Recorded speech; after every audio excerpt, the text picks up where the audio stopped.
7 or 8 years ago, I got to have breakfast with Charlie Munger a couple times, and I really learned some really neat, simple investing practices that I wish I would have known, 10 to 15 years before. But um, they're nothing secret. They're kind of what you would guess that him and Warren Buffett have espoused. But generally, they were buying or investing in businesses that you understand that have tailwinds. And I think that's a really important one. I know I've mentioned it a couple times on the podcast, but it's just these longer trends are relatively easy to identify, and they're really hard to go against, I guess. Anyway, coincidentally, that was one of Charlie Munger's things. Then investing in things at a fair price. And then the most powerful one, which I never really fully understood for most of my early career, but was the value in their case of, it's funny, it's the Annie Duke lesson as well, of making your bet and then sticking with it.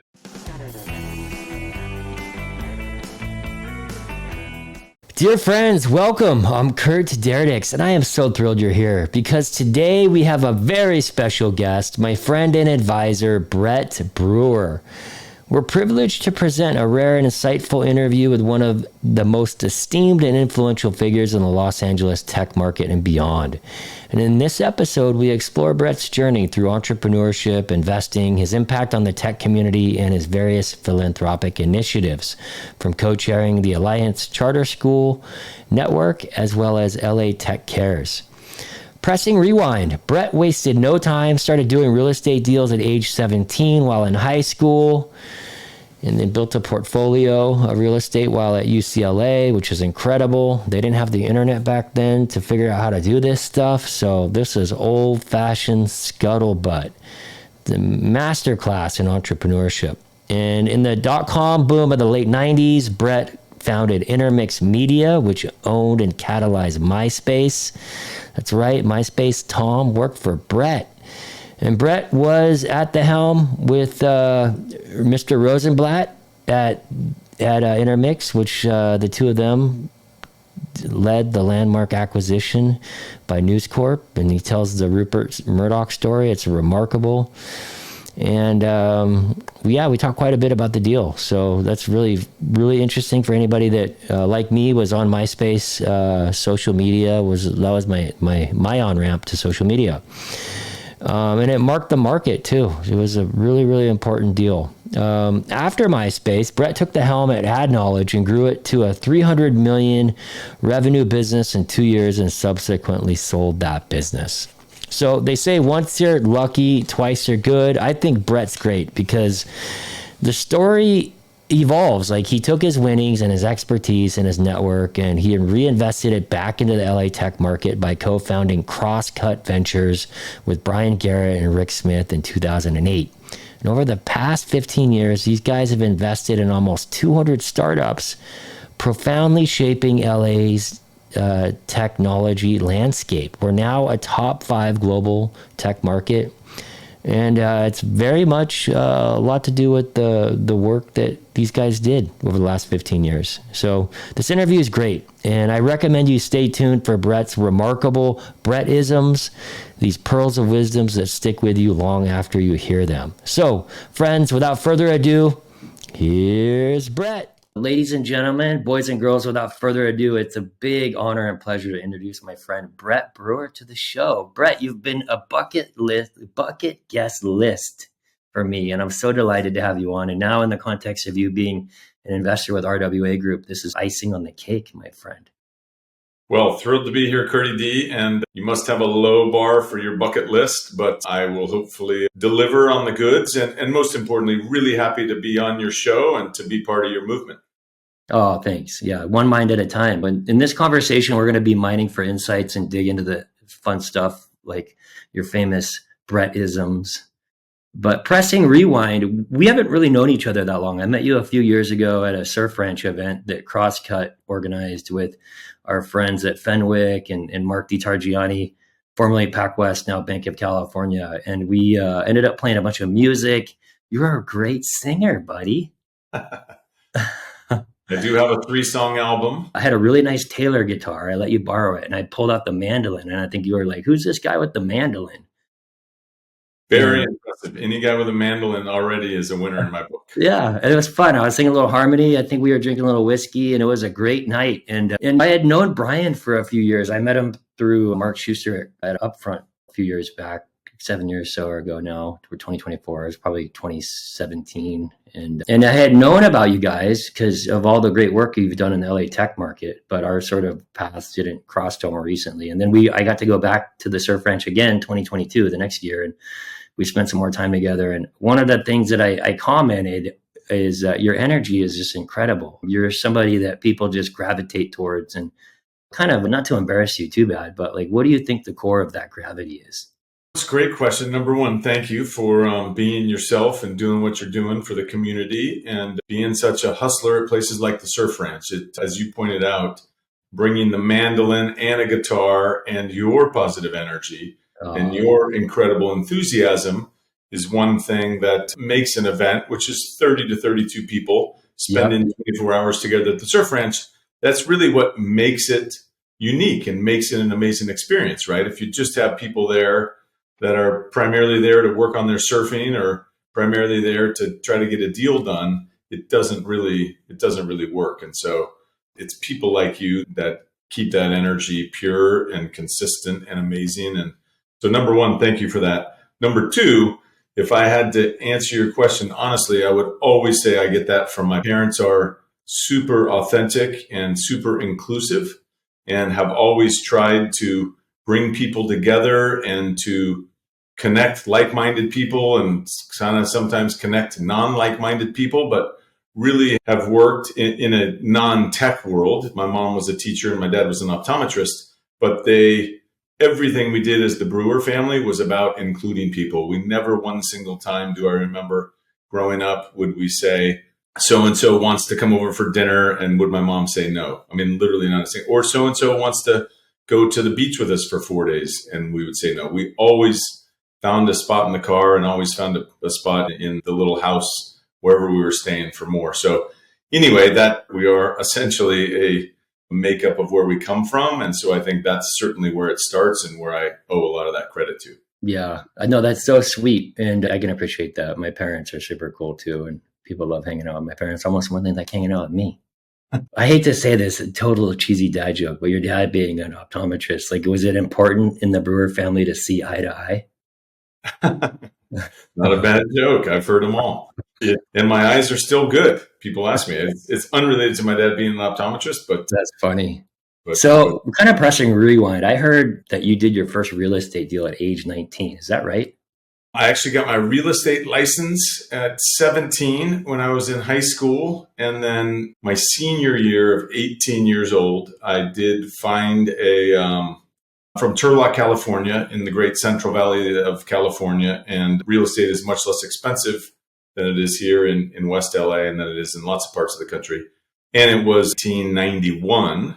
Not to date myself, but that's when it was. Anyway, I found a kind of a fixer-upper situation that was a house that was $31,000 that had been on the market. I got my real estate license so I could buy it and not pay a broker's fee. And it took a long time to put together, but I learned a ton through that transaction. It ended up, because I went off to college and eventually went to UCLA, it ended up being so much work that my dad actually ended up taking it over and buying it. But that was my foray into real estate and commercial real estate in general. And then eventually, right at the end of college, I ended up buying 2 duplexes, one in Manhattan Beach, one in Hermosa Beach in basically 1996, and rehabbing them and renting them and doing that whole thing. So I've always loved real estate. Like the people back then, I mean, that was before the internet. I mean, how did you model success? Who were your mentors? How did you figure that out? Again, not to beat the same drum, but certainly my parents and my dad specifically was my mentor in there. He was an optometrist, as I mentioned, but always into real estate and small compared to the circles you run in. But his stuff worked. He would buy a little office building and rehab it and whatever the case may be. So I read about the power of 1031 exchanges, which were powerful then and still very powerful today, in college, and knew that I just loved the physical part of real estate, and I always loved tech. And since I was starting a tech business called Intermix Media with my college roommate, on the side. I didn't know if that was going to work or not, but I wanted to know I had something. And so I had saved up a tiny little bit of money. And again, eventually bought this duplex, did a 1031 exchange into another more expensive duplex, and then did a 1031 exchange into another one. So I figured out early on, to me, what I loved about real estate is it was about hustle. Mm-hmm. And I was that type of individual. I would send out 50 to 100 letters every single month to different property owners. The internet was not really a thing, you're correct, but you could go in and find out where the registered owner lived and where there was an out-of-state owner. I would typically send them a letter and say that I live in the area in Manhattan Beach and I love your duplex, etc. And every now and then you got a nibble and you got a response, and I was lucky enough to be able to make it happen. I will say the other thing that helped, and you see this in various business environments, is the tailwinds were at our back, and specifically at my back. Sure.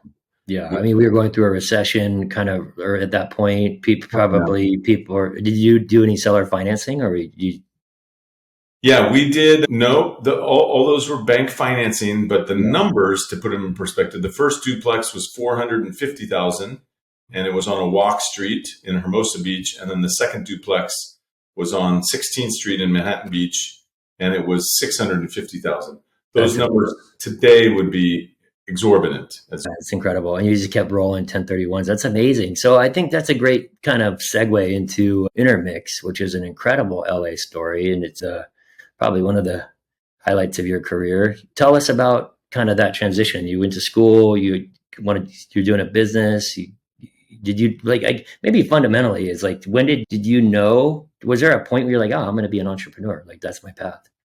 Yeah, really good question. I did, because even predating getting my real estate license, I had started my first business, and I always put business in quotes, but really in 5th and 6th grade, I had a pencil business, and I would go ride my bike to one side of town, buy all these pencils at a discount, and then bring them to school. And while a pencil business might not sound cutting edge, it really worked. It worked until I got shut down by the principal, but it worked financially very well. And I could see that I enjoyed it, and I was relatively good at business. And so all through college, I continued to do entrepreneurial stuff. I was interning as someone with a very small investment bank up in Bel Air. I had a t-shirt business. I had a business in college where I would rent the Winnebagos that were going to U of A or ASU or Stanford for football games, and I would put fraternity and sororities in them. I had that whole business, which was a lot of work and not that much money. But when I graduated, I traveled around the world for close to a year with my best friend from kindergarten, and he had graduated from Berkeley at the same time. And we went through Southeast Asia and the Middle East and really all over the world. And when I got back, it was incredibly apparent, to me at least, how big of a force this internet thing was going to be and how real it is. And we were middle of 1996. So AOL existed, Yahoo existed. There were a couple of very early public companies, but I realized the Netscape IPO. Yeah, I would have to check on when the Netscape IPO, but if it happened, it had barely happened. In that range, yeah. It was in that range. And for me, being an entrepreneur and knowing that my thesis was it's easier to start young and fail because you kind of have nowhere to fall than it is to do the more traditional path and go work I had interned at Price Waterhouse as a junior, as an audit intern. And I realized very quickly, one, I was not a very good audit intern. And two, that really is not something I'd like to do for 2 years and then go back to business school. Sure. So I realized from my perspective, might as well just try to start a company now. And to answer your question specifically, it was really, what kind of company is that going to be? I'm not really a tech guy in the sense that I don't code or that kind of a tech person. But again, I love fundamental business. So I had a college roommate that was very entrepreneurial as well, named Brad. And so the two of us in the end of 96 decided, let's try to start a business. And e-commerce was really one of the few places on the internet that was an actual business where you could generate revenue and in theory make some profit. And so we started as an e-commerce business selling movies and music and games with the simple thesis that we were going to build audience by acquiring and partnering with gaming sites. So think not so much gambling sites, but kids playing games online, because there was no way back then to monetize that traffic. There was no Google AdSense. They literally had zero revenue. So we were going to essentially partner with them, show ads for our e-commerce business. And that was going to work. I know that sounds like a very simple idea. That was a good enough idea and it took 18 months to raise roughly $300,000. It was extremely difficult. One of the reasons I started Crosscut in 2008 with Rick Smith and Brian Garrett, which we'll get to, was because of how difficult it was for me to raise that pre-seed financing. And I do think it should be difficult. I don't think it should be easy, but it was extremely difficult here in LA. That was so pioneering. I mean, that was like VC had been around, but to do something in LA with the internet, it's so nascent. Yes, there wasn't. We were really calling on, and everything comes full circle. Wealthy real estate investors is who we were attempting to raise money from. I would, if I could get someone lucky enough to get someone on the phone, I would give them the pitch. If they were interested enough, I would go to FedEx. We'd photocopy a basic business plan. I would FedEx it to them. We'd follow up with them. It was very difficult and very slow, but eventually we raised, again, roughly $300,000 after about a year and a half. And that was enough to get the business off the ground and get the business rolling. And that's really what we needed. That's the role, by the way. I'm a walking advertisement for accelerators and incubators, especially here in LA, where there's basically 27 to 30 active incubators and accelerators. And the reason I'm so bullish on those with young entrepreneurs is they give you that chance. They give you some amount of capital that gets you your 6 months or 12 months to prove out your concept. Yeah. Anyway, in the case of Intermix Media, my first business, that was the amount of money we needed to really attempt to see if we could make it fly. And then how was MySpace born out of that? So that's 96, 97, 98. We start again in e-commerce and we go public in April of 99. Oh. So then we're public. We raise really a relatively small amount of money as a public business, but we do raise $6.5 or $7 million. The dot-com crash, especially for some of your newer listeners, younger listeners, the dot-com crash was in March of 2000. The dot-com crash was a nuclear event across the tech landscape. Well, especially in LA, because so much of it was ad revenue related. It was even worse in Los Angeles, right? Fantastic point, Curdy D. Yeah. It was particularly meaningful across LA because companies had built their entire business around $50 CPM. When those went away, and those literally went away between Wednesday and Thursday. I mean, they were just gone. These companies were laying off 250 people, 400 people, 600 people 2 weeks later, and they were literally selling their furniture 3 days after that. I mean, the speed of the dot-com crash. And the dot-com crash wasn't like the global financial crisis or even to some degree what we went through with COVID that I would view as relatively quick and V-shaped. The dot-com crash, everything got decimated, and it was 3 or 4 or 5 years before people really believed that the internet was real and that people were really using it and it was creating value. But because the dot-com crash happened and we were an e-commerce business, which was incredibly difficult already, competing with Amazon and CD Now and other more well-funded players, when that happened, we realized this is just not going to work. We're literally going to go out of business because we can no longer access any capital. So we weren't the smartest guys, but we had already started before the dot-com crash in the late 1999, building casual games. So we're really the first casual game developer on the internet and built really simple, low-cost games that users would interact with. And eventually we weaved in performance-based advertising. And because that was working and we knew e-commerce really wasn't working, We sold the e-commerce division for $1 million and essentially funded our 40 to 50 smartest people, and we kept on building. We continued to do that through 2001 and 2002. And by 2003, we had a great internal team led by Chris DeWolf and Josh Berman, Tom Anderson, Aber Whitcomb, of really talented team members. They had been running a business inside of Intermix called ResponseBase. And we decided to roll that business under Adam Goldenberg, who's now the CEO of Fabletics and was in the Intermix family for a long time, and take that team, again, led by Chris and the gang, and really go after a very big space.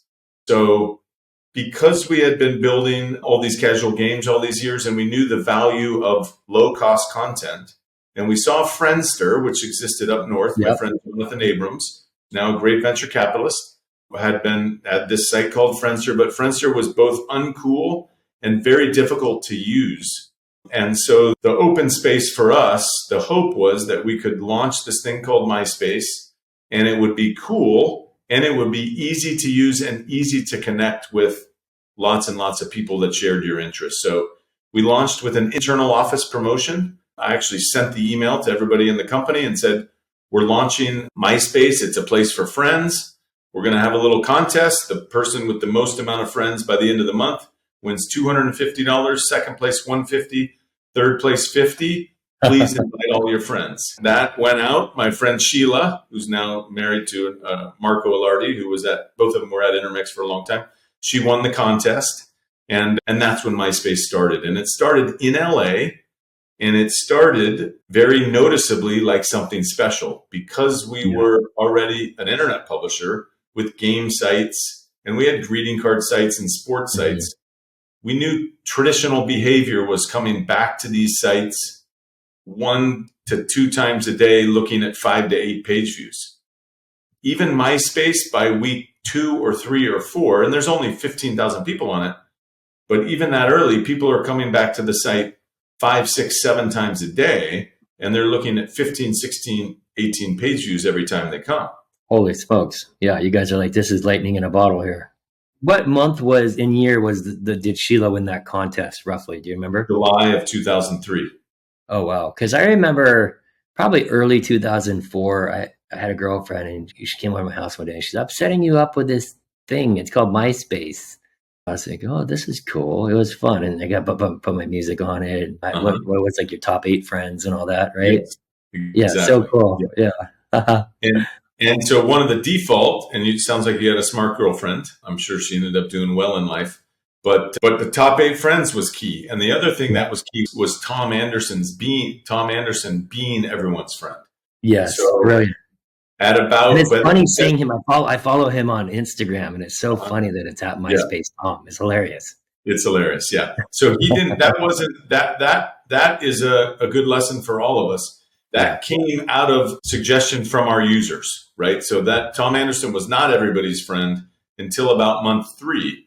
And what ended up happening as it was growing is we had lots of user growth, but because they had no common friend, if I was into playing the mandolin and you were into playing the mandolin, but we had no common connection, I couldn't find you so we could jam on the mandolins together. Yeah. And so Tom is an amazing product person and was basically the type that was online 24 hours a day. And so the idea was, let's make Tom everyone's default friend. And then Curdy D and Brett will have a connection and we can see that we both love to play mandolin. Totally. That completely changed the trajectory of MySpace and the user growth. And you can see it from month 3 to month 4. It's crazy. It's like a little bit of that having I remember that moment. Hey, who's this guy? I already got a friend. Like, that's cool. I want more friends. Exactly. So off to the races we went, and we did just what you would do. We took all of our best resources and we put it on this magical site that was right place, right time. Mm-hmm. And we got very lucky. We grew like a weed through the summer of 2005 when both News Corp and Viacom, which is Sumner Redstone and Rupert Murdoch, when they both realized that they were losing audience and losing their young teenage audience or younger demo as well. And they didn't like it, right? I mean, these are the owners of MTV and all the News Corp properties. Like, Yeah, they yeah. need a overcome. Yeah, this is the internet's back, right? You know, Yes, here we go. Like this is it's not going to die. It's coming back, and this is the new form of it. exactly. So they were both, those guys are media titans, and you don't Yeah, get to be a media titan just by luck typically. And so they were smart enough to say everybody just didn't disappear. They're obviously spending time somewhere. Where are they? And let's go get it. And so we engaged with Viacom first. We had spent about two and wait, a half. real quick. Did they see causation in their media business being impacted by MySpace? Well, I don't know how, if they saw direct causation, but they saw the old fashioned, if you go to sleep at night and the sidewalk is dry and you wake up in the morning and the sidewalk is wet, you can Okay, assume it's so raining. it was high. Yeah, they had an Yeah. informed correlation. They couldn't maybe prove it, but like Yeah. there was evidence. Yes. Yeah. Very much. Wow. It didn't take a rocket, which was cool. And that's why Viacom owned MTV then and now. And so Viacom's idea was, we want to put MySpace together with MTV, and Yeah. we're going to create this online, offline music conglomerate that just rules the world. And so that's where we were spending our time. Public company, effectively, I would say we are for sale every single day. We don't have the luxury of saying like, we don't want to sell now, or so we were engaged with Viacom. Rupert Murdoch, as the story goes, is virtually never sick, but he was actually sick and out of the office and at home. And his wife at the time showed him MySpace and showed him that she was a former investment banker, showed him the math of MySpace. And he called up Ross Levinson, who was the head of the interactive group, and said, I want to own this property. Like, I don't care what we have to do to buy this company. So they parachuted in, truly, they parachuted in on Thursday afternoon. We ended up meeting in person on Friday in Century City with lawyers, and we worked through the entire weekend, and we announced the sale to News Corp on Monday morning before the Wow, market what a opened. trip. I mean, So it was an the Monday incredible before you experience. were just like, hey, Yeah. this is amazing. And then the Monday after, it's like a new brand. Yes. The world changes yet again. Exactly. So that closed in October of 2005. And as you noted earlier, for your listeners, like, that gave evidence to the investing world that the internet was a real thing, and that someone like Rupert Murdoch was willing to spend $680 million on such an asset and say that this really matters, brought the internet, or helped bring the internet back. It marked the market for social media. I mean, there's some like really cool stuff at that time. There was like Delicious. I used to love that app. A lot of really cool Web 2.0 stuff that was emerging. Yeah. And then mobile comes next, and then there's Facebook. Like, here we are. Well, and Facebook, as you probably know, started in early 2004. We were very aware, kind of from the start, how sticky Facebook was. We actually tried to buy Facebook twice, kind of famously couldn't get there. And then even after we sold to News Corp, I worked at News Corp with the rest of the team for about 8 months was the minimum we could negotiate. And during that 8 months, they bought IGN. They tried very aggressively to buy Facebook for a couple $2 billion. And so Rupert and News Corp, to their credit, realized like this was a special moment in time. And it changed my life. It changed a lot of people that I got to work with and really grow up in the industry. And it certainly was a roller coaster kind of a company, but it ends on a high note. And it ended on a high note for LA and for LA tech. So that's really the thing I'm most proud of. What was your role at Intermix? Were you CEO? Yeah, I was CEO for a big chunk of it. I founded it. And my old roommate left in about 2003. So I was there was just the two of us, but I was the only board member and founder there the entire time. And we brought in my great friend, Rich Rosenblatt, in about the middle of 2004, who helped to sell the business to News Corp and Rupert Murdoch. And it was an amazing ride. I feel very fortunate every day that it happened. But most importantly for me, again, it gave that foundation to LA, and it gave me the confidence that good things can happen, and you just have to keep fighting and fighting and hopefully get a break. Yeah. That must have been such a fun wave to ride. I mean, I never went to the MySpace secret shows, but I heard those were some of the coolest things. the music component, we were a sponsor of Lollapalooza. We were a sponsor of multiple really cool underground music venues. Still to this day, I have really neat, amazing musical artist friends, Colby Calais being one of them. Mm. And My good buddy Todd Hannigan did her demo before she got signed.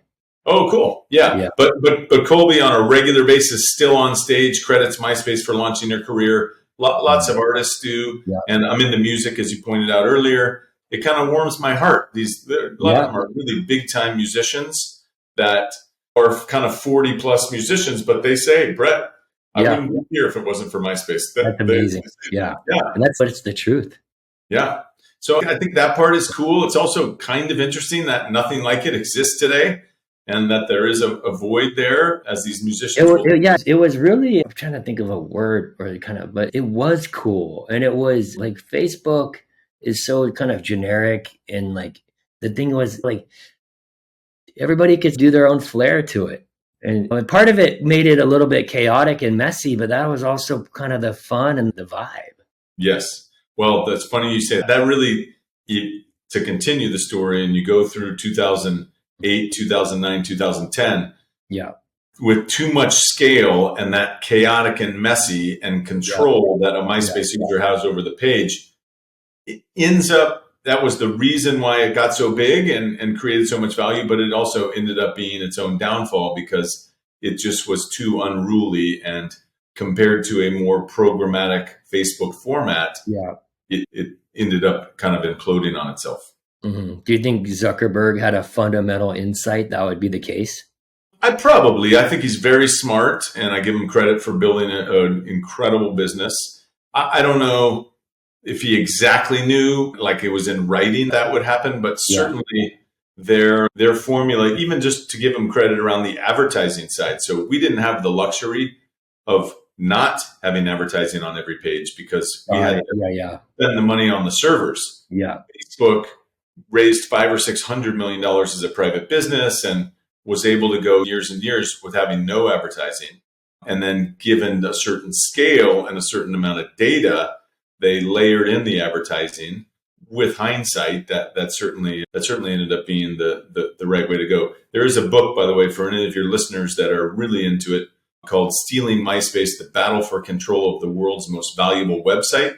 A Wall Street Journal writer named Julia England wrote the book in about 2010. And it is 480 pages on LA tech, on Intermix from the very start, and basically everything I just described in great detail, almost arguably too long. Awesome.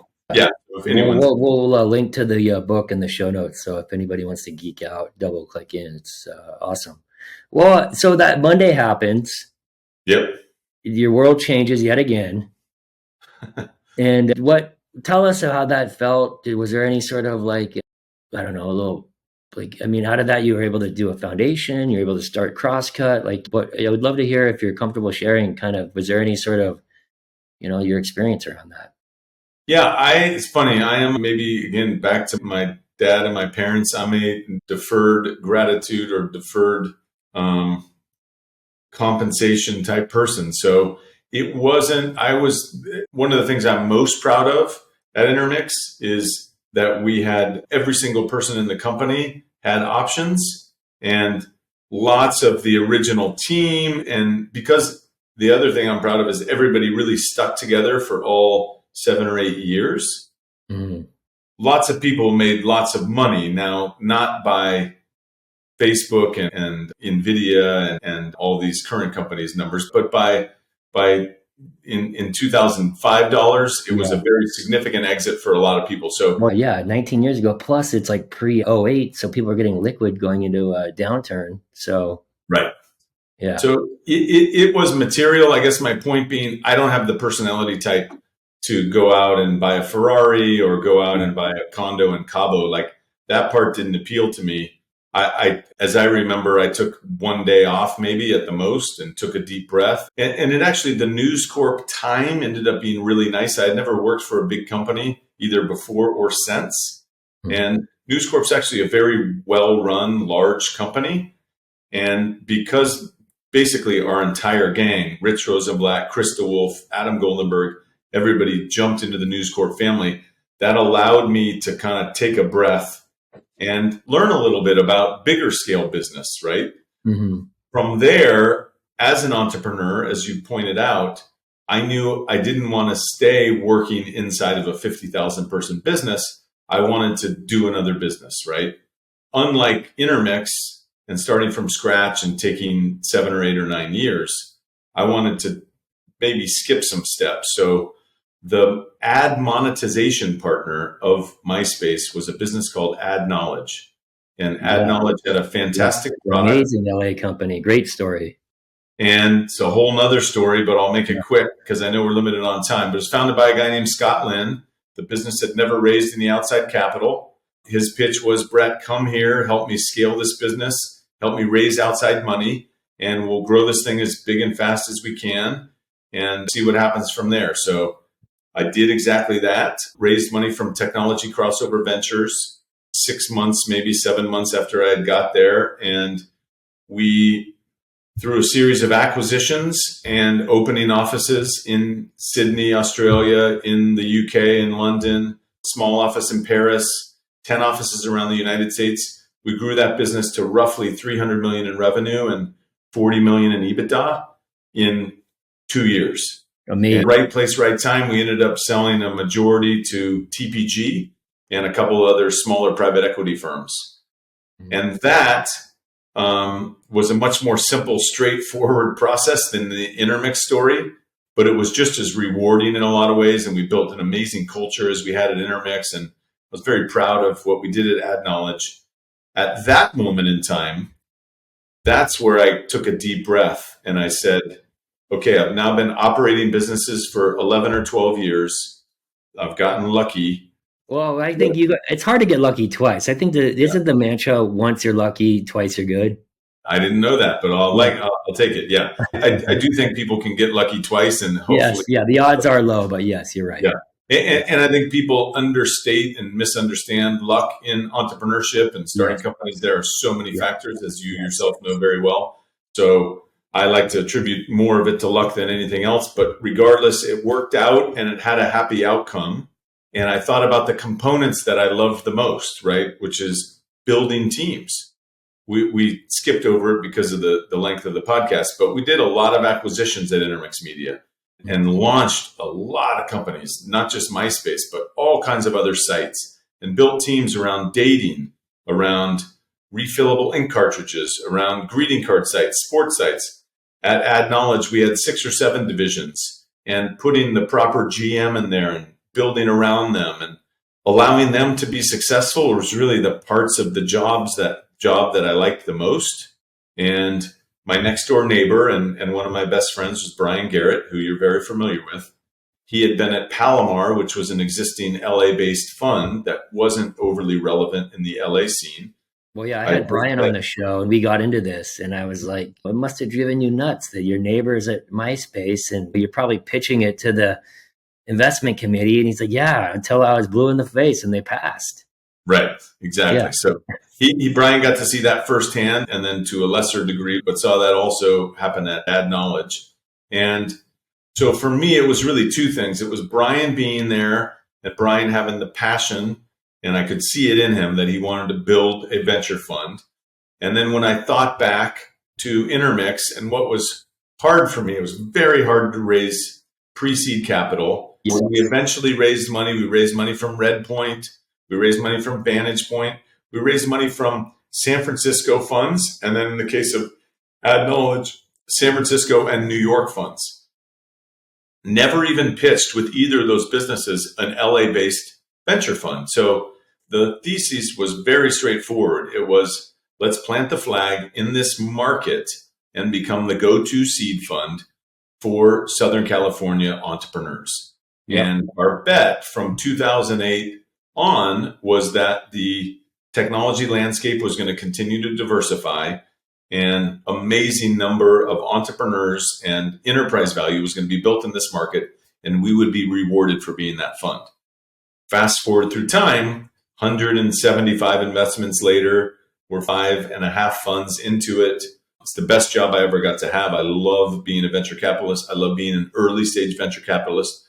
working with those same teams, just like at an operating company, except the businesses are much more diverse. And obviously you have a minority stake in them instead of being in control, et cetera. So there's certainly differences, but the same energizing factor, the same hopefully positive input that one can have on a company at a certain stage is very intoxicating. Yeah, I love it. And you guys have done 5 funds, I think, right? Mostly $100 million funds. And you Yes. guys have a thesis that's quite broad. I mean, you guys will do enterprise, you'll do consumer.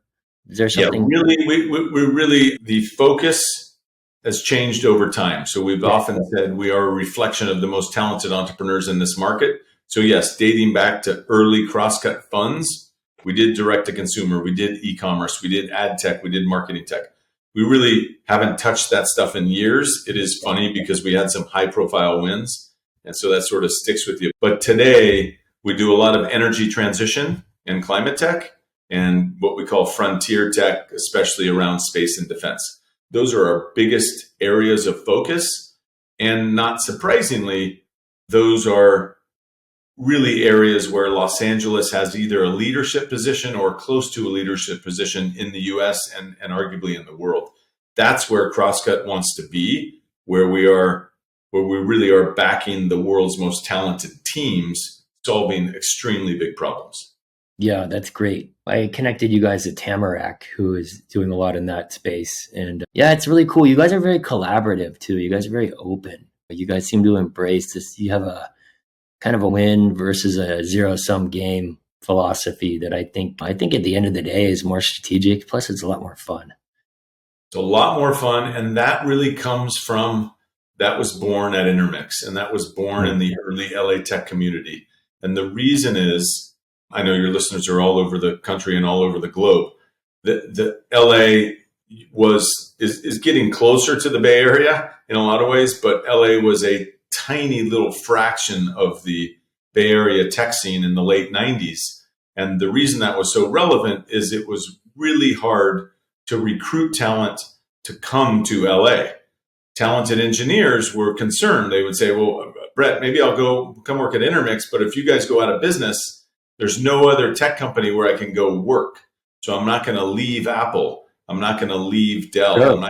And consequently, we almost had to work together as competitors, but as companies in the LA tech ecosystem. It was so small that we had to work together. I'm very proud of the fact that as the venture landscape has evolved, one of Crosscut's big roles, arguably maybe our most important role, has been connecting everybody in this ecosystem. And yes, we benefit, of course, along the way. But as you know from coming to our events, we have competitors at our events. We have certainly tons of companies that we have not invested in coming to our events. And we really view being the backbone of that community and being the connector as a very important role for any seed stage venture fund, but specifically for us. Yeah, be the straw that stirs the drink. That sounds like a Brettism, if I must, which we're going to get into because that's kind of the sprinkles here. Well, yeah, so that all makes sense. And the irony is that LA was the tech capital of the country during World War II, and out of that, and then Silicon Valley in the 60s and 70s with sort of the NASA and a bunch of that money kind of pulled a bunch of people up through Stanford. But post-COVID, a lot of people moved back down to LA. And I've heard it said that San Francisco is the utopia gone wrong and LA is the dystopia gone right. Right. Yeah. And I like nice, simple numbers. I mean, I love your amazing phrases too, but 96 venture capital funded businesses have been spun out of SpaceX in the last 24 months. Amazing. That's just math. And certainly many more companies have been spun out and haven't been venture funded, but we have a slide that has all 96 logos on there. That's one vertical that I mentioned. Imagine what's happening in climate and energy transition. Scott Nolan from Founders Funds come to the Surf Ranch with me, and he's down in San Diego. So if you guys aren't connected to him, he was early SpaceX to make that happen. Oh no, Scott is fantastic. Yeah. Yes, yeah. He's world class. Well, if you notice, people do vote with their feet, and people have often said, like, Brett, if there's so much activity in LA, why aren't there more venture funds here? Well, one, There are quite a few. People just don't know it. And there's plenty of seed funds here in a lot of ways. But Series A, Series B, Series C, you really don't need to have a local office. As a matter of fact, the Bay Area works quite perfectly to come down to LA and visit the biggest companies and back them. And if you look at where all the capital is coming from, in Q4 of last year, LA was the second most active venture market, with something like $4.6 billion flooding into. And one of the reasons on top of that is, look at where the Scott Nolans of the world, I know you said he lives in San Diego, but look at the partners at Andreessen, look at the partners at Kraft, look at the partners at Sequoia, look at Peter Thiel. Half of them have a house in LA, and a decent chunk of them actually now just live in LA, period. So that starts to become a self-fulfilling prophecy when you have that many smart people controlling that much capital living in the actual market. Yeah. No, that all makes sense. I want to turn that page, but one other, we've covered a lot in the context of Intermix and Crosscut, and this is a lot of the questions I was going to ask, you just answered, so I don't even need to be redundant. What's one of the harder things about being a VC that founders and other folks might discount or be naive to? You got your hands full. You can do lots and lots of things. If you think about how many demo days you can go to, if you think about how many pitches you can hear, if you think about how many LPs you should be paying attention to, and because most VCs technically have no boss, understanding the best use of your time and how to be productive is a real challenge, and ends up being the downfall of some VCs. Some people just don't like it. They can't navigate on their own. It's different than a normal job where you got to do X, Y, and Z and continue to do that. The other thing I think that at seed and pre-seed that is underappreciated is just how difficult it is to see the signs with a team, and to see the signs even with an early company. That company is going to be successful. It's extremely difficult. I think it's different certainly for Tiger and SoftBank and Co2. There's a lot more data there, and obviously they're more investing on the business, the traction, and the market. A fund like Crosscut, we really have to get to be pretty good at seeing what are the qualities of teams that tend to be successful, and digging in, finding those, reading the tea leaves, and then making a fairly significant bet for us. And you got to be right more than you're wrong.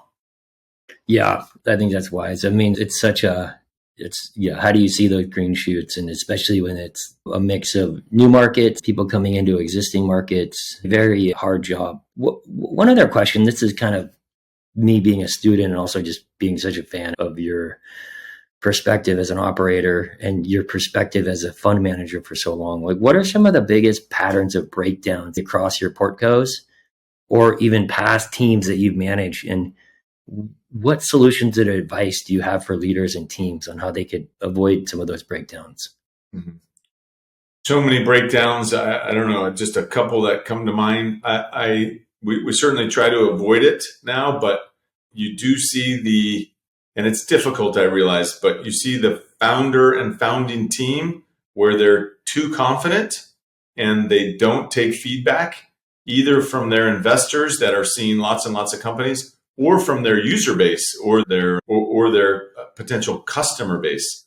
So I do see that as the downfall sometimes, where individuals are just headstrong and dead set on thinking they're right, and they basically just drive the car right off the cliff. Which, to tie it back into Intermix, we were a lot of things. We made a million mistakes, but one thing we always did was listen to every single piece of data that we could and change course if we had to. So I do think that ends up being the downfall of companies and businesses. The other thing that we've seen not too many times, because I think Crosscut is really good at it, but politics and infighting is the death of a startup. When you think about the odds of any startup beating Google, beating Microsoft, beating Apple, the odds are clearly very stacked against them. And if you're going to have an environment where people don't trust each other, where they can't give each other candid feedback, where they've got a little bit I saw at being at News Corp, honestly, in a big corporation. People spend a lot of time at the big corporation on the political side and worrying about how they look and frankly, trying to make other people look poorly. If there's any of that at a startup, I don't care what the product is. I don't care how much money they have. They will fail. Yeah. That's one of the things I've been working on is how to take criticism on the chin. It's hard. It's easy to say. It's hard to do. Right. Like, how do you respond to feedback best? I know it sounds funny and maybe people would say this is a naive way to look at it, but I don't take it too personally, right? I take it, and I know you say, well, you should take it personally. It is about you. Yeah, I guess, but it is, in this case, it's Curdy D. You're giving me feedback. Okay, this is your opinion. I appreciate it. I try to find the parts, maybe the whole thing, but certainly the parts that resonate with me. And I say, that's the second time someone said that to me. I need to work on that. And that's a positive. If I've got that information, it just is a positive. It doesn't, and that's why I say don't take it personally / negatively. I just think it's a positive that you're willing to take the time to share that feedback with me and say X, Y, and Z. And now that I think about it, 2 months ago, someone said the same thing to me. This is great. I'm gonna put that in my game plan and try to improve a little bit in that area. Yeah. For one of my experience with it was I was having some trouble raising AUM into the REIT. And that was my main job, but I had a bunch of other stuff that was my main job too. And when I was honest to the team about it, it took a lot to just be able to be like, hey, I'm struggling right here. And the result of it has been amazing. Like Charlie's coming into the team and like you guys have come in and it's like everybody's pulled together. And I think there's something really magical about being honest. And our general counsel and chief capital markets officer, Derek Gruner, has a beautiful insight around there aren't right or wrong answers, but there's only honest or dishonest answers. I love that. Yeah. And that sounds like a Brett-ism. Yes. I think a neat big corporate example, but I love this quick example is when the current CEO took over at Microsoft from Steve Ballmer. I don't know his name, but you probably do. But he's literally this current CEO that's done quite well. One of the things he changed was their Friday 4:00 team meetings.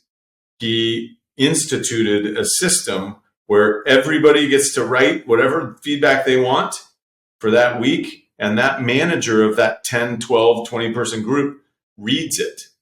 And it completely changed the dynamic of the way that, and think about Microsoft with 240,000 employees. Yeah, and they're brutal too. They fire the lowest 20% of the team every year. And there's like it's like no joke. Exactly. But they also, by instituting that system, that forced feedback and honest, open, aired out in front of everybody feedback, it changed the entire culture. And you'd think an organization with 250,000 employees that's been around for 45 years has a $2 trillion market cap. How could they change their culture? That must take 8 to 10 years. They changed it in 8 to 10 weeks. So it does show you that, imagine a small company, how fast you can change the culture. Yeah. At Intermix Media, one of the reasons everybody stayed together all those years is every single Friday, I would stand up at lunch and I would say everything I was thinking about our prospects, good, bad, and otherwise. Anyone could say anything they wanted. And it made us like a real honest kind of family. Yeah, I love that. Well, yeah, shift happens. I think it's this idea that culture isn't just these values. It's the actual how these ideas get put into practice. It's the behavior. That's the culture. It's the pattern of how people behave. And El Salvador has completely transformed their country in the last 5 years. It went from the most dangerous country in the world 5 years ago, and now it's the safest country in the world. And this story is just getting out. By the way, we got to go on a surf trip to El Salvador. Amazing waves. But they completely changed. They put all the criminals in jail. They fired the Supreme Court. And it was very challenging. Got a really enlightened president, and here we are. And that's a country.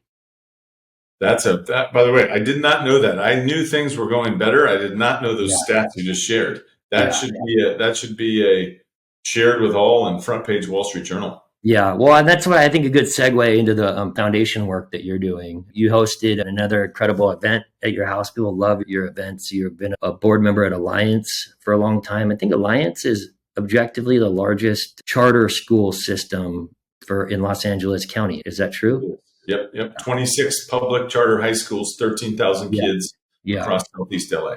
yeah. I mean, and some of the stuff that I watched with you online is that you have a real passion for junior hires. That seems to be a really great age that you can really change people's lives. And I agree with that. What are you grateful and proud of around the work that you're doing with education? What there's still, I know, so much more work that needs to be done.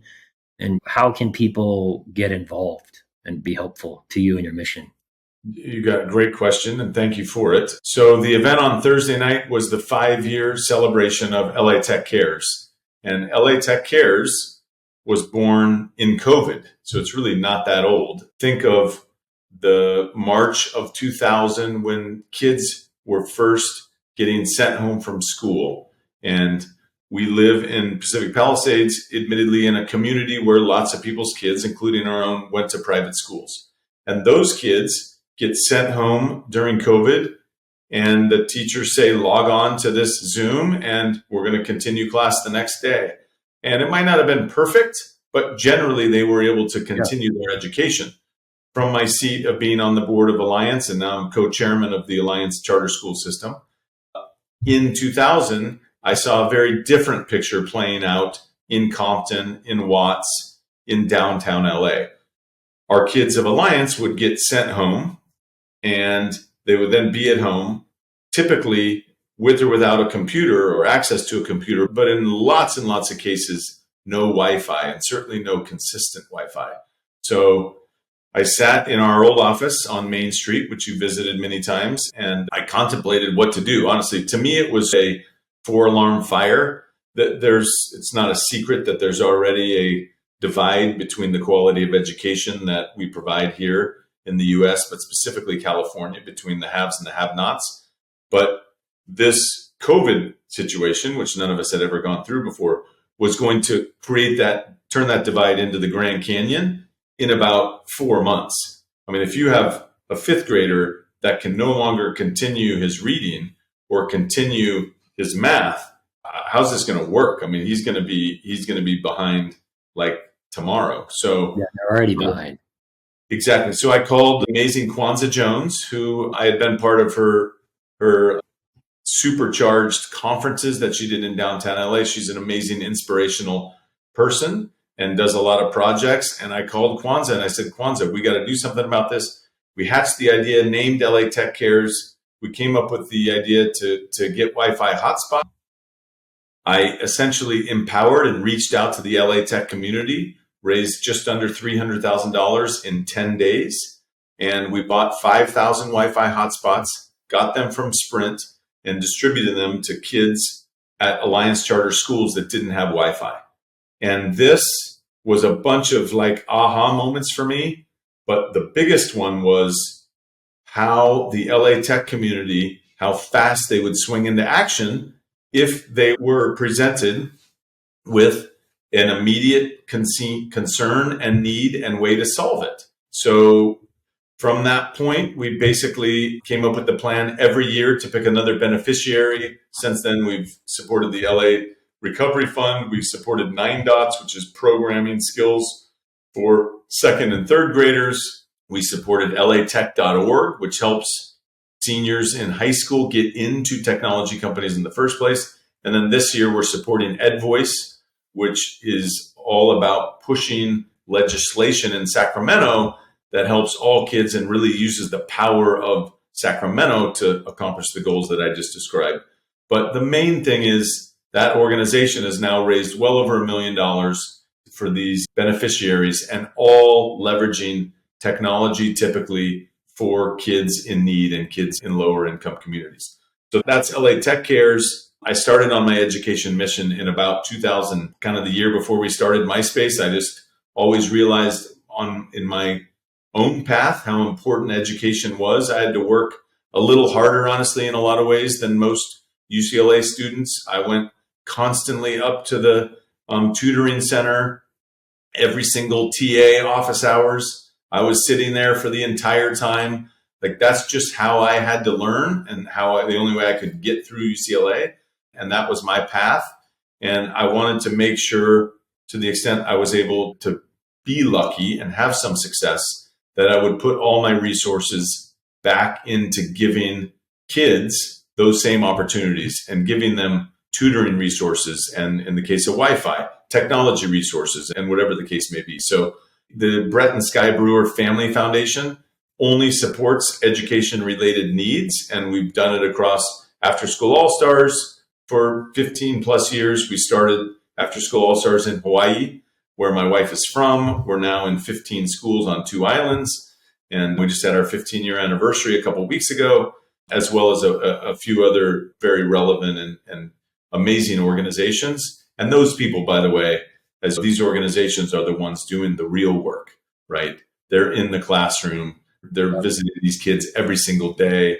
They are one of the reasons we love doing events at our house is it gives us a moment to highlight them. They're the real warriors. They're the real champions of the cause. And truthfully, if all I have to do is be a mouthpiece and be lucky enough to be on your show and telling the LA tech community, please go to lacares.org and check out our beneficiary this year, EdVoice. We'd love to have you be part of the team. That's really an easy thing for me to do. Yeah, awesome. Well, we'll definitely link to that in the show notes and encourage everybody to take a peek and do their part. It's a really righteous mission, and it's just one of those fundamental truths that people are going to always need to get educated. And it feels like with how things are moving with AI, and it's just moving so fast that we all know about IQ, and that's important. We know about EQ and being emotionally aware, but there's this factor of AQ, which is the adaptive quotient, that seems to be a factor that's increasingly going to be important for people to be able to continue to learn and to be growth mindset, because things are shifting so fast. And yeah, with technology, there's this concept out there that technology is going to be so helpful for education. And by the way, it can be. It's an amazing tool. AI on its own is going to be an amazing tool for education kids if we make it a priority, if we make it available for all kids. If you only allow the wealthy kids, the kids in private schools, to access an AI tutor, to have smartphones, to have everything else that technology is going to offer, what it's actually going to do is the opposite. It's going to continue to create a big chasm between the haves and the have-nots. So it's more important than ever that as a society, we realize that we do have really a moral imperative to invest in and believe in and educate all kids and give them a chance. By the way, once someone has a chance, if they decide on their own to go on their path, that's great. It's not about pushing along everybody. It's just about giving all students at least that opportunity to be successful. I think that's what we have to make sure we do. Yeah, I mean, it comes back to me to curiosity and like kind of that Socratic inquiry. And that is such a through line, because then you can tinker and you can be aware of your bias and you can run these. It's kind of the scientific method. And here I am, like messing around with GPT to do SQL queries. I remember I did some SQL studies, but I forgot how to do the queries. And I just push the data into GPT in a sheet and I ask it to do. And I got 2 sheets, and hey, I pull out all the same names and blah, blah, blah, and return it in a table, and it just does it. Right. And it's just an example of AQ where it's actually not that hard to do it. But if you're not aware of what's on the horizon and how do you interface with these tools, and you're not it. But the thing is, these things aren't that hard to learn. Yeah. So, and I think, maybe that's another good segue, and I want to be mindful of time, but there's a beautiful, framework from Annie Duke. She's the first female. She's a good friend. Oh, great! Well, yeah, she's been on the board many years with me after school. Also, amazing. She taught me how to play poker. No way. This is crazy. Okay, so I'm a big Annie Duke fan. She wrote the book Thinking in Bets, and it's completely changed my life as an investor, because it helps me, because it's this whole idea of resulting, where you don't want to look in the rearview mirror and result that you wish you would have made a different bet in hindsight. Because of course, hindsight's always 2020. You have to take the data you have, and this is where bias comes in. This is where the Socratic inquiry comes in, and you make your bet and you lie. You make your bet and you lie in your bet, and that's that. And if you get a good result, great. And if not, you do learn from the mistake and do a better job next time. Yep. And I'm curious, like for you, like how if you're comfortable sharing, how does your investing as a VC differ from you investing from you as a person? They're pretty similar, actually. I am a very simple, I like to follow simple rules, as you pointed out. And generally, I like investing in things that I can understand and articulate. And most importantly, I invest behind people that I trust and I think ultimately will find a way to win. That certainly applies to my cross-cut investing. Yes. And any of the stuff that I do as an individual or a family office, et cetera, I really try to put that exact same lens on it. Mm-hmm. Yeah, that's fair. Any thoughts about private versus public markets, or just do they all have a purpose? Yeah, it's interesting. For some reason, the public markets have, and it wasn't always true. In college, I got into trading options and I was very fascinated with the public markets.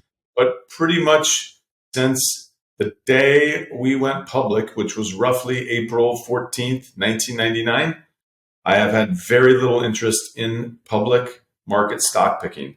Now, that's just me, and I love the private side, and I do have money in that public world, and I think it's a great way to play general technology trends, is frankly just owning Google and Microsoft and some of these big, well-run companies. I learned in my case, I learned maybe a little bit too late, but 7 or 8 years ago, I got to have breakfast with Charlie Munger a couple times. And I really learned some really neat, simple investing practices that I wish I would have known 10 to 15 years before. But they're nothing secret. They're what you would guess that him and Warren Buffett have espoused. But generally, they were buying or investing in businesses that you understand that have tailwinds. And I think that's a really important one. I know I've mentioned it a couple of times on the podcast, but it's just these longer trends are relatively easy to identify, and they're really hard to go against, I guess. So anyway, coincidentally, that was one of Charlie Munger's thing. Yeah, I love that. Investing in things at a fair price. And then the most powerful one, which I never really fully understood for most of my early career, but was the value in their case of, it's funny, it's the Annie Duke lesson as well, of making your bet and then sticking with it. And essentially the power of compounding interest or compounding gains and not paying taxes. So the value of investing in Google today and owning it for the next 15 years, you are so much more likely to be successful than picking your favorite technology company to buy today, hold it for a year, sell it, pay taxes on it, and then pick another one, sell it, pay taxes on it. I can pretty much guarantee you that the buying and holding Google for the next 15 years will beat the person that's attempting to buy, sell, deal with the taxes, then do it again. Yeah, I mean, the private markets play well into that because you have an illiquidity premium that kind of forces you to deal with that. But yeah, it's a lot harder in the market for sure. Yes. Yeah, that also feeds into their Warren and Charlie's insights. Rule number 1 is don't lose money, and rule number 2 is don't forget rule number 1. Right. Yeah. I worked for a billionaire, Jack Dangerman at Esri, for a long time, and he loves what we're doing. Last September, offered to introduce me to Charlie, and I said thank you, but we're not quite ready to meet him. And we met with Jack a few months back in March, and he had the day before been at Charlie's funeral. And I said, next time you offer to invite me to meet somebody, I'm going to say yes. Yes, exactly. And by the way, I do want to, Charlie Munger was an incredible business leader. I also want to note, he was on the board of Harvard Westlake, the high school, until he died at 99, and active and going to board meetings. I mean, he really believed in giving back, and he really believed in giving back through education. Yeah, and he was on the IBD board forever. Yes. It's incredible. Well, I think this is a great segue, and we're going to kind of turn around third base and bring it home. But In the spirit of Charlie Munger, this is an ode to Charlie. We love you. We miss you, buddy. The Charlie's Almanac. You have your Brett-isms. And they're so simple and so profound, but people just really love them. The one that I say all the time, and I say to the team, take advantage of your advantages. And then the second one is control the controllables. And I'm sure there's more. I think you referenced the third one, but like, Yes. we'd love to hear a little bit more context about this. Sure. And I can do it in a short amount of time, but it's funny. The take advantage of your advantages is my favorite one as well, because that's my lead one. And all of them, there's only 3 of them, but take advantage of your advantages more than even the others applies to everybody. So I say that in the sense of you as an individual. What are your advantages? Think about the people that you know and the people you're raising money, in this case, for your real estate fund. What advantages do you have, right? The people that you've worked with, who they know, etc. You're a startup. That has big advantages over Microsoft, right? Microsoft can't try something for 2 weeks, stop it, and try something else for 2 weeks. They can't go into another market and then see that market's not good and then physically go into another market. Like, there's all kinds of advantages that a startup has over a major company. But if you're the big company and you're trying to take advantage of your advantages, the big company, frankly, also has a lot of advantages. They can go into a category and outspend a startup. Then that's what they should be doing. They can take existing user bases in other product lines and spread them across this new product that they're attempting to launch. So it just depends on your exact situation, but every individual and every company has a certain set of advantages. You have to take full advantage of them to greatly increase your chances of being successful. The second one, as you mentioned, is control the controllables. So this I see in the startup world specifically, where either individuals, and they all apply to individuals, but they also apply to with the startup lens, where they're worried about too many things. And they're worried about, what if a competitor does this? What if this happens, that happens? There's only so much you can control. And so focusing on those components, focusing on your product, delivering it on time, taking feedback from the customer, improving the product quickly, etc., whatever the case may be, those are your controllables.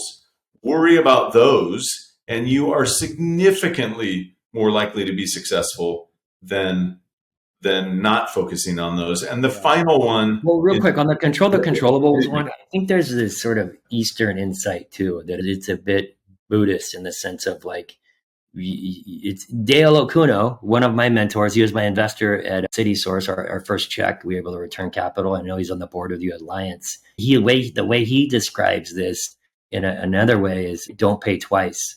It's like, it's bad enough so something bad happens. You don't have to get too upset about it. And I think I've been very guilty of this, is to try to control things that I can't control. And as I've gotten wiser, this distinction is so profound, and it can cause so much relief for so many of us. Right.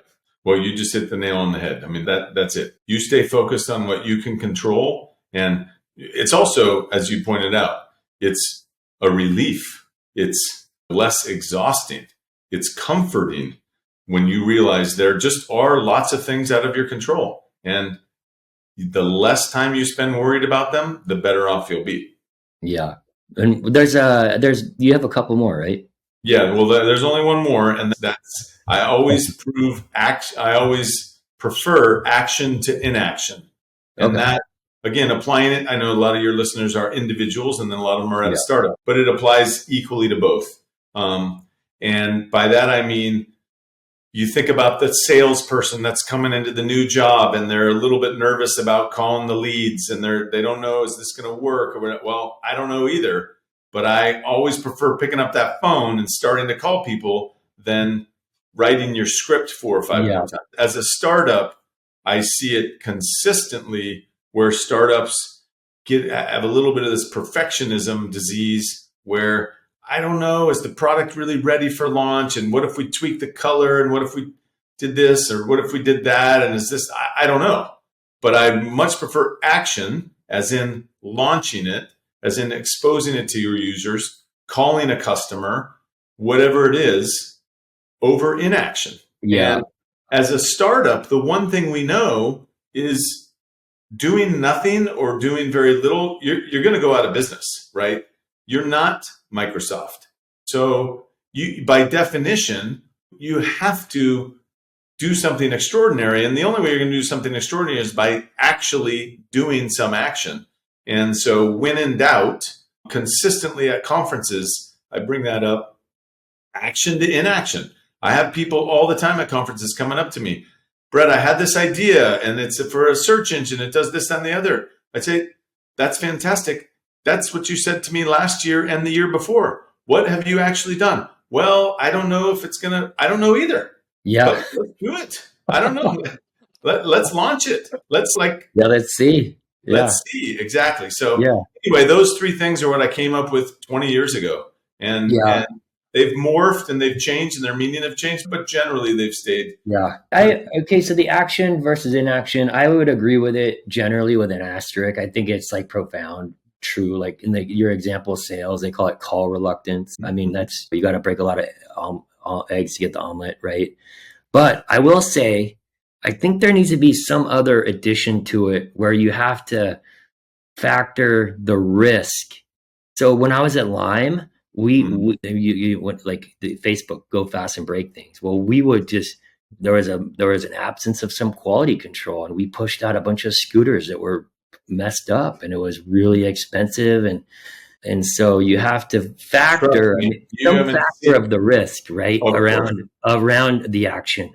Correct. And believe me, you haven't seen a company like Intermix Media where we pushed out more products faster and had more things break. I mean, believe me, we don't. The podcast is not long enough to cover all those. But that's why I use the word. I prefer action to inaction. So that doesn't mean that you just do it without thinking it, but it just means when in doubt.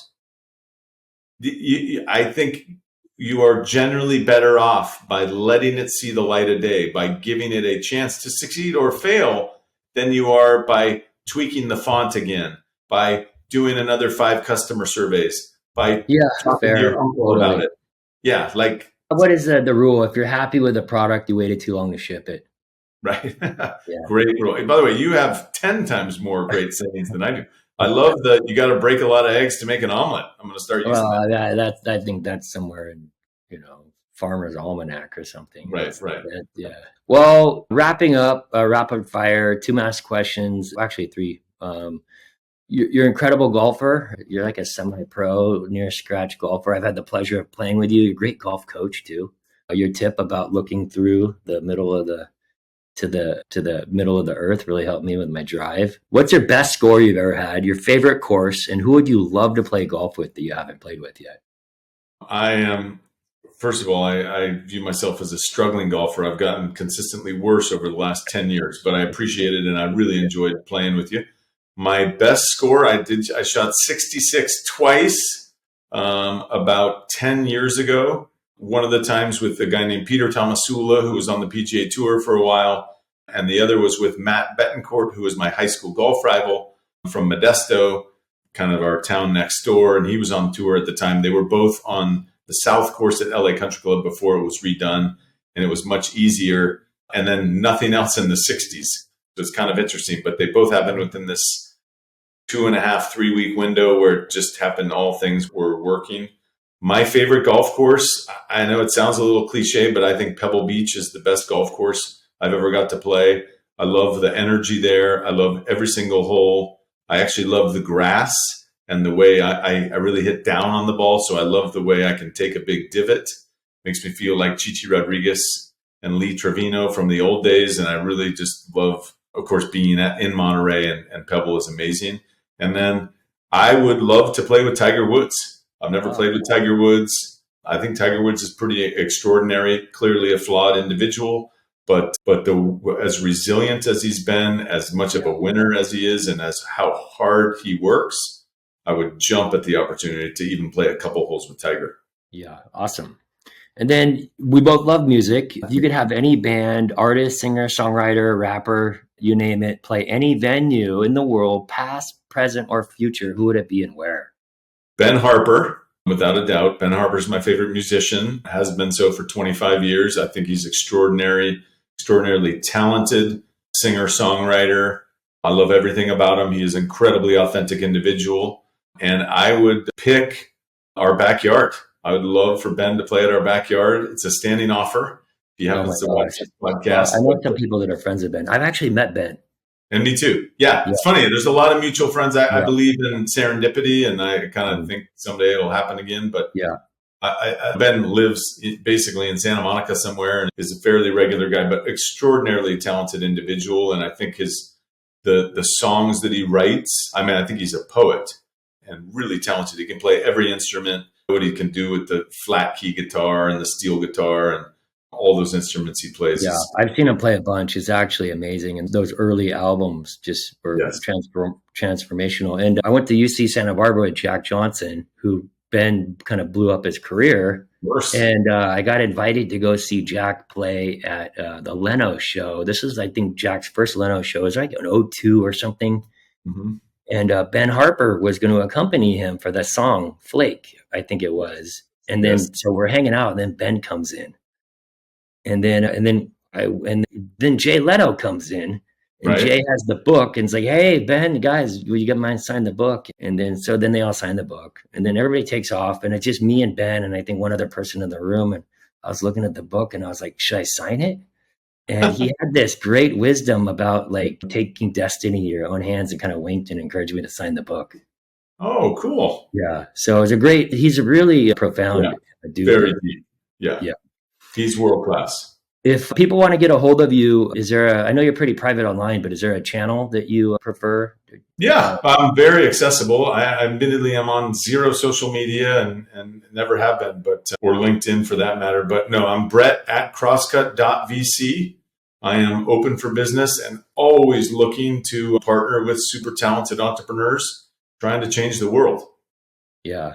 Well, your lips to God's ears. Brett, thank you so much. You've become a great friend and mentor, and I'm so grateful to have you in the fund as an investor. And LA is so lucky to have you. Looking forward to more good times, more jams, more surf, and hopefully I won't embarrass you too bad on the golf course next time too. You got it. And we'll do it with Annie Duke and hopefully Ben Harper as well. Oh my gosh, here we go. Lots of good times ahead. Thank you for having me on your show, and thank you for what you're doing for the community and for doing the show. Oh, appreciate you.